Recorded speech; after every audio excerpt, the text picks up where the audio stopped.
नमस्कार दोस्तों और मेरे प्यारे बच्चों, आपका अपना चैनल एम्बिशन ट्यूशन सेंटर में आप सबका स्वागत है। मैं आज क्लास 10th के संस्कृत का बहुत टॉप क्वेश्चन लेकर आया हूं जो बार बार एग्जाम में पूछे जाते हैं और मैं आशा आप लोग से करता हूं और उम्मीद रखता हूं कि जो 2022 में यही सारे क्वेश्चन आएंगे। इसमें से कुछ क्वेश्चन आपके आएंगे ही आएंगे, ठीक है। तो चलिए आप लोग इस वीडियो को अंत तक देखिएगा, अंत तक देखिएगा तब पता चलेगा कि जो यह क्वेश्चन कैसा है, यह पूछा हुआ है या नहीं पूछा हुआ है, ठीक है। तो आप लोग इस वीडियो को अंत तक देखिएगा, यह बहुत शानदार क्वेश्चन है, ठीक है। तो चलिए हम लोग वीडियो स्टार्ट करते हैं। तो देखिए कह रहा है क्वेश्चन, कह रहा है मंगलम पाठ कहाँ से संकलित है, ठीक है। कह रहा है मंगलम पाठ कहाँ से संकलित है। तो इसमें ऑप्शन दिया है वेद से, पुराण से, उपनिषद से, आईएनटीसी यानी कि इनमें से कोई नहीं। तो इसका राइट आंसर हमारा सी हो जाएगा, उपनिषद से।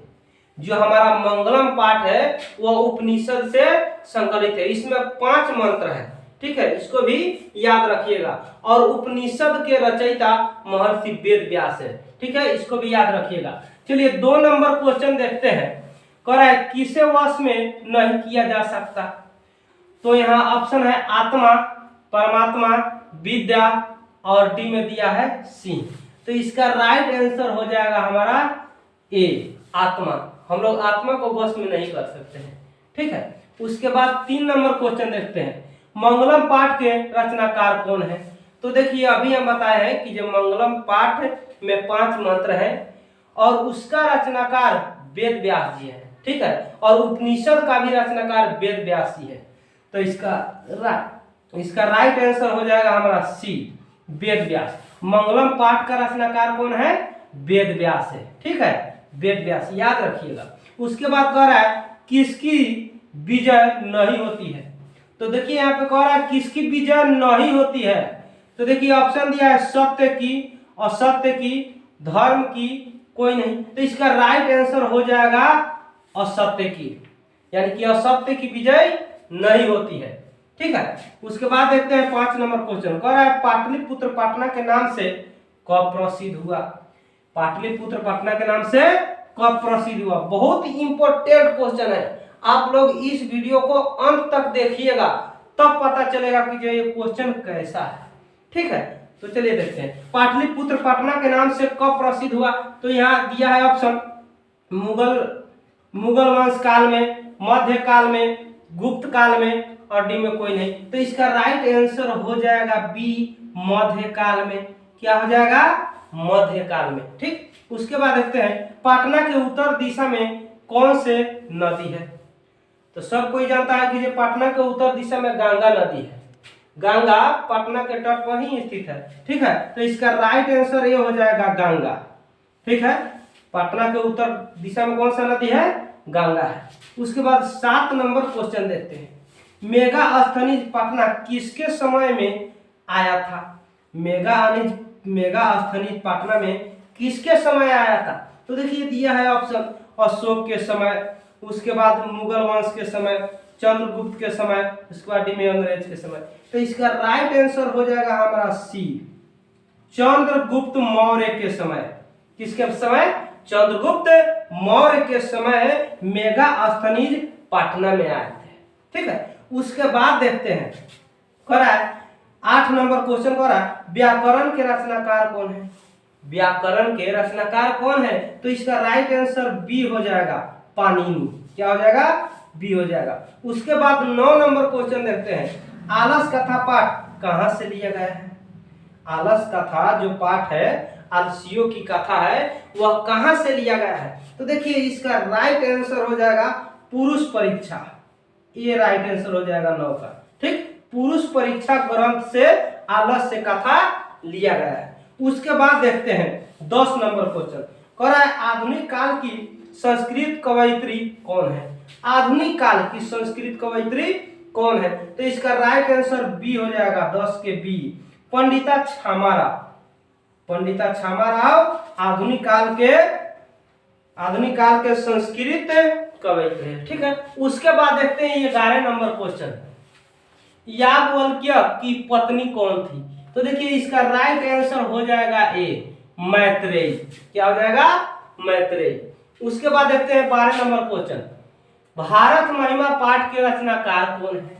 तो देखिए भारत महिमा जो पाठ है इसका रचनाकार वेद व्यास है, वेद व्यास जी है। ठीक है। उसके बाद देखते हैं किसके गीत देवता भी गाते हैं? तो सब कोई जानता है कि देवता किसके गीत गाते हैं? भारतवर्ष के गीत गाते हैं। ठीक है, तो इसका राइट आंसर हो जाएगा ए, भारतवर्ष। ठीक है। उसके बाद देखिए कह रहा है किस देश में देवता बार बार जन्म लेना चाहते हैं? किस देश में देवता लोग बार बार जन्म लेना चाहते हैं? तो इसका राइट आंसर हो जाएगा भारत। भारत में ही देवता लोग बार बार जन्म लेने के लिए तरसते हैं। ठीक है, तो इसका राइट आंसर क्या हो जाएगा? भारत। उसके बाद देखते हैं 15 नंबर क्वेश्चन, शिक्षा संस्कार कितने प्रकार के होते हैं? शिक्षा संस्कार कितने प्रकार के होते हैं? देखिए शिक्षा संस्कार 5 प्रकार के होते हैं, अक्षरम से शुरू होता है। ठीक है, 5 प्रकार के होते हैं। उसके बाद देखते हैं 16 नंबर क्वेश्चन है, मरने के बाद कौन संस्कार होता है? तो देखिए मर जाता है आदमी तो कौन संस्कार होता है? दाह संस्कार हम लोग करते हैं ना।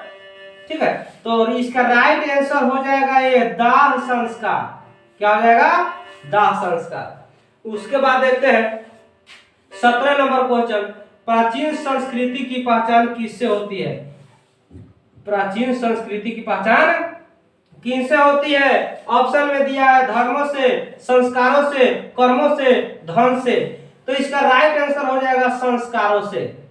प्राचीन संस्कृति की पहचान संस्कारों से होती है। ठीक है, का नाम है जो जिसके माँ बाप नहीं होते हुए का नाम है कि संस्कार अनाथ वे नहीं होते, अनाथ वे नहीं होते जिनके पास माँ बाप नहीं होते, अनाथ वे होते हैं जिनके पास संस्कार नहीं होते। तो वही बात है, यहाँ पे हमारा संस्कृति ही हमारा संस्कार है। ठीक है, उसके बाद देखते हैं कह रहा है 18 नंबर क्वेश्चन, विदुर नीति किस ग्रंथ का अंश है? तो इसका राइट आंसर हो जाएगा महाभारत। किसका? महाभारत का। उसके बाद कह रहा है 19 नंबर क्वेश्चन, धर्म की रक्षा किससे होती है? धर्म की रक्षा किससे होती है? तो धर्म की रक्षा सत्य से होती है, सत्य से धर्म की रक्षा होती है। उसके बाद कह रहा है 20 नंबर क्वेश्चन हमारा, विद्या की रक्षा किससे होती है? तो देखिए विद्या की रक्षा निरंतर अभ्यास करने से। ठीक है, प्रतिदिन हम लोग जिस विषय के भी पढ़े उसे हमेशा अभ्यास करेंगे, हमेशा उसको रिवीजन करेंगे, तो हम लोग के पास विद्या रहेगा, नहीं तो चलेगा। यानी कि इसका राइट आंसर हो जाएगा सी, यानी कि योग से। ठीक है, योग या अभ्यास से। उसके बाद 21 नंबर क्वेश्चन देखिए, कर्मवीर कथा किस प्रकार की कथा है? तो देखिए यह लघु कथा है। क्या है? लघु कथा, छोटा सा कथा है। ठीक है, उसके बाद देखते हैं 22 नंबर क्वेश्चन, राम परवेश राम के गांव का क्या नाम है? तो राम परवेश राम के गांव का क्या नाम है? भीखन टोला। भीखन टोला, इसका राइट आंसर ए हो जाएगा, भीखन टोला। ठीक है, उसके बाद देखते हैं क्वेश्चन नंबर 23, कह रहा है आर्य समाज की स्थापना किसने किया? बहुत इंपॉर्टेंट क्वेश्चन है। आर्य समाज की स्थापना किसने किया? तो सब कोई जानता है कि जो स्वामी दयानंद ने किया था। कौन किया था? स्वामी दयानंद। और कहाँ किया था? तो मुंबई में किया था। ठीक है, उसके बाद देखते हैं 24 नंबर क्वेश्चन, सत्य प्रकाश के रचनाकार कौन है? तो सत्य प्रकाश के रचनाकार स्वामी दयानंद ही है। कौन है? दयानंद। उसके बाद 25 में देखते हैं, मंदाकिनी नदी किस पर्वत के निकट बहती है?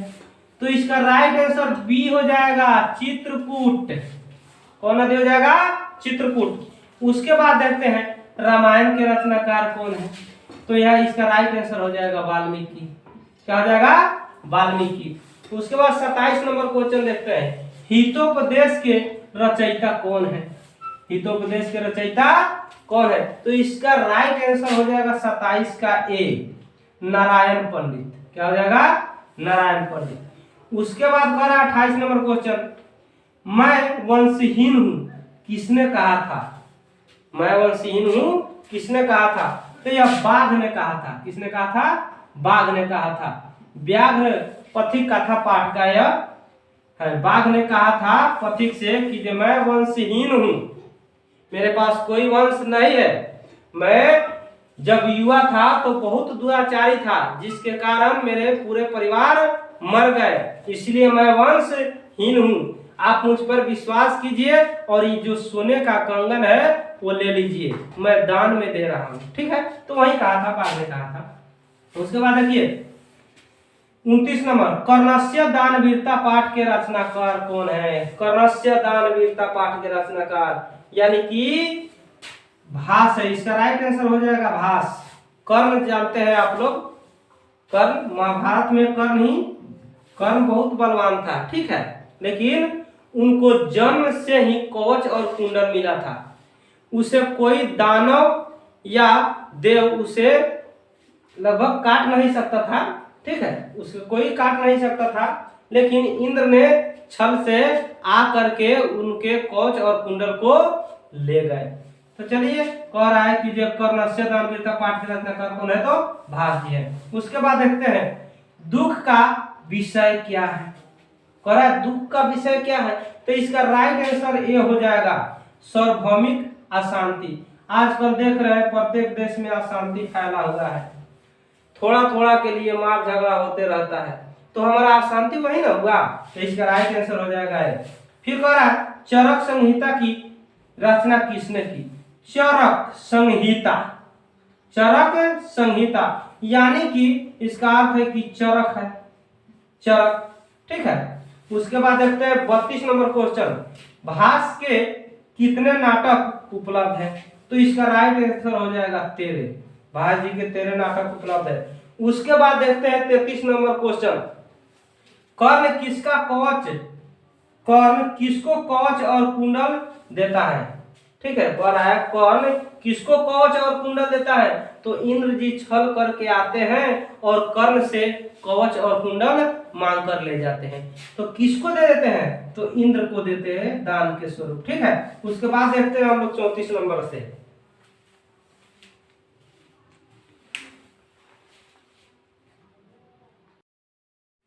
चौतीस नंबर क्वेश्चन देखते हैं। कह रहा है 34 नंबर, अ जोड़ एक के मेल से कौन सा नया वर्ण बनेगा? ठीक है, तो इसका राइट आंसर हमारा ए हो जाएगा, ए आय।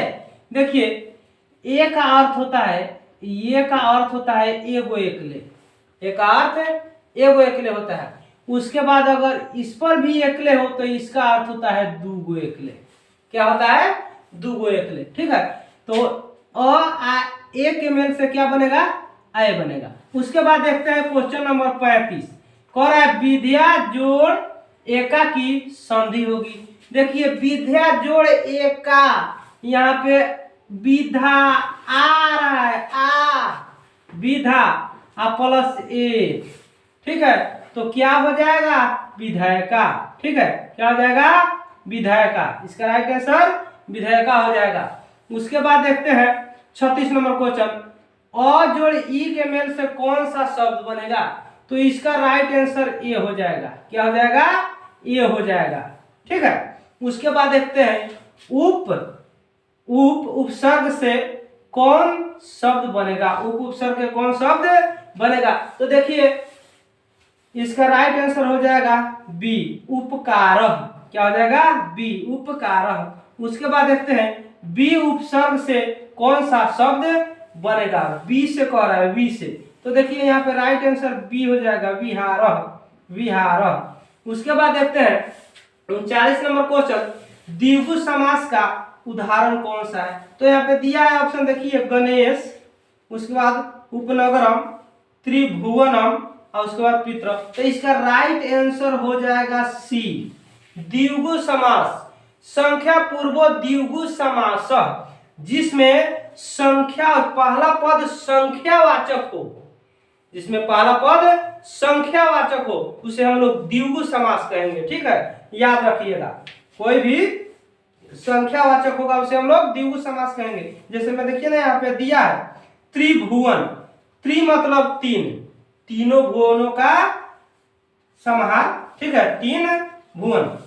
उसके बाद देखिए क्वेश्चन नंबर 40, नीलोत्पलम में कौन सा समास है? तो इसका राइट आंसर हो जाएगा ए, कर्मधारय। उसके बाद अस्माकम का मूल शब्द क्या है? अस्माकम का मूल शब्द क्या है? तो इसका राइट आंसर हो जाएगा सी, अस्मद। ठीक है, इस सब को याद रखिएगा।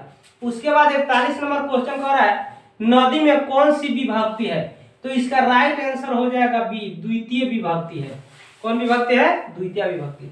उसके बाद कह रहा है 42 नंबर पितरा किस विभक्ति का रूप है? पितरा किस विभक्ति का रूप है? तो इसका राइट आंसर बी हो जाएगा, तृतीया। क्या हो जाएगा? बी, तृतीया। उसके बाद कह रहा है तिष्ठ किस लकार का रूप है? तिष्ठ किस लकार का रूप है? तो इसका राइट आंसर बी हो जाएगा, लोट लकार। उसके बाद देखते हैं गच किस लकार का रूप है? गच किस लकार का रूप है? तो इसका राइट आंसर सी हो जाएगा, लोट लकार। क्या? लोट लकार। उसके बाद कह रहा है गम जोड़ तुमुन के योग से कौन सा शब्द बनेगा? गम जोड़ तुमुन के योग से। ठीक है, तो इसका राइट आंसर हो जाएगा डी, गौतुम। क्या हो जाएगा? डी हो जाएगा। उसके बाद देखिए पांडवा में कौन सा तद्धित प्रत्यय है? पांडवा में कौन सा तद्धित प्रत्यय है? तो इसका राइट आंसर हो जाएगा ए, अन। क्या? अन। उसके बाद कह रहा है लघु जोड़ तल से कौन सा शब्द बनेगा? लघु जोड़ तल से। तो इसका राइट आंसर हो जाएगा लघुता। क्या हो जाएगा? लघुता। उसके बाद देखते हैं 48 नंबर क्वेश्चन कह रहा है 48 नंबर क्वेश्चन कि राजन जोड़ डीप से कौन सा शब्द बनेगा? राजन जोड़ डीप से कौन सा शब्द बनेगा? यह स्त्री प्रत्यय है। ठीक है, यह स्त्री प्रत्यय है। राजन जो डीप से कौन सा शब्द बनेगा? तो इसका राइट आंसर ये हो जाएगा रागी, रानी। ठीक है, रागी हो जाएगा। ठीक है, ये नंबर हो जाएगा। उसके बाद देखिए 49 नंबर क्वेश्चन पुत्रवती में कौन सा स्त्री प्रत्यय है? पुत्रवती। तो इसका राइट आंसर हो जाएगा ए, डी। उसके बाद कह रहा है 50 नंबर लास्ट क्वेश्चन है अज जोड़ टाप से के योग से कौन सा शब्द बनेगा? तो इसका राइट आंसर हो जाएगा अजा, ए। इसका राइट आंसर ये हो जाएगा। देखिए ये बहुत इंपॉर्टेंट क्वेश्चन है। ठीक है, इससे आप लोग अपने कॉपी पर या वीडियो लोड करके बार बार देखिएगा, यही से क्वेश्चन आएगा और यही सब क्वेश्चन आएगा। ठीक है, तो चलिए आप लोग को बहुत बहुत धन्यवाद कि आप लोगों ने मेरे पूरे वीडियो को देखे। ठीक है, फिर अगले वीडियो में मिलेंगे, तब तक के लिए जय हिंद, जय भारत।